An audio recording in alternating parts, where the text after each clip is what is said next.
Đó, này mà hôi le mày tung tạ tết nè. Tạ bách.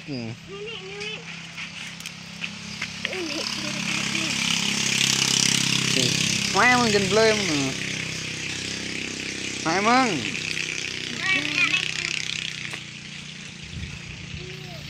Nè phôi chơi.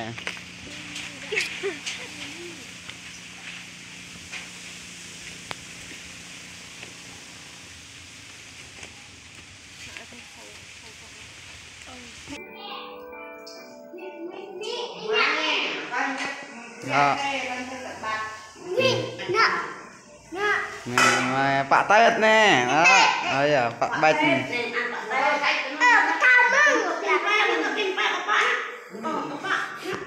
Bè nhèo nè. Pui.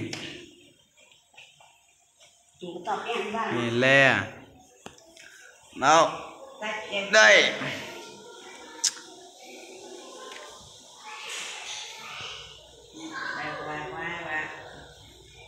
Đấy.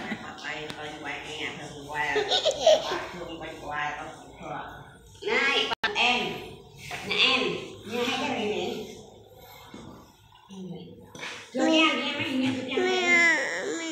Đây, gia đình của Nguyên nha. Đây làm bánh Tết.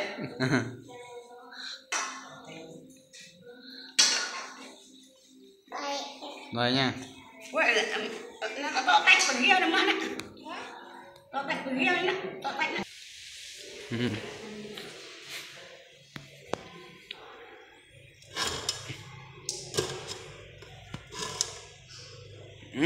Đấy.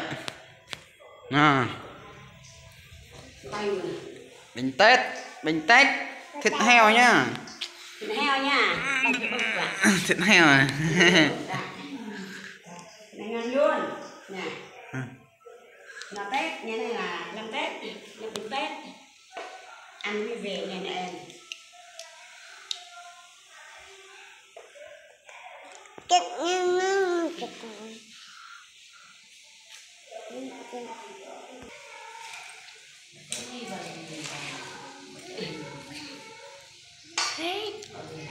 Đấy, mà các bạn thấy không cách này.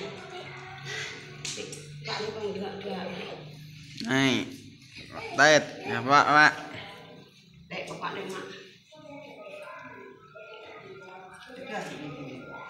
Trở về.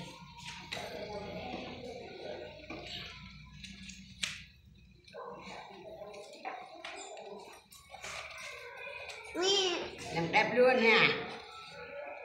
Được cái thợ có thợ lại này. Đó em có bạn này trăm bây giờ.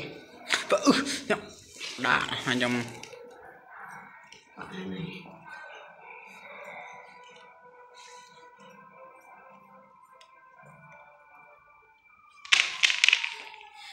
Xem bạn con cho mẹ.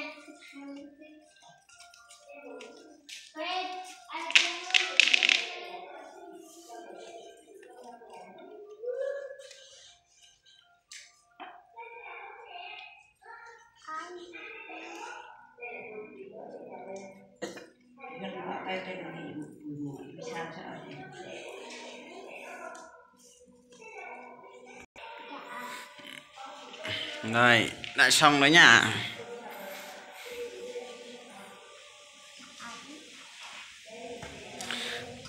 Đây, đây là con người trai mình này, làm này. Làm Tết này nhá. Mẹ cô Nguyên làm này nhá. Đây. Thật là đẹp luôn.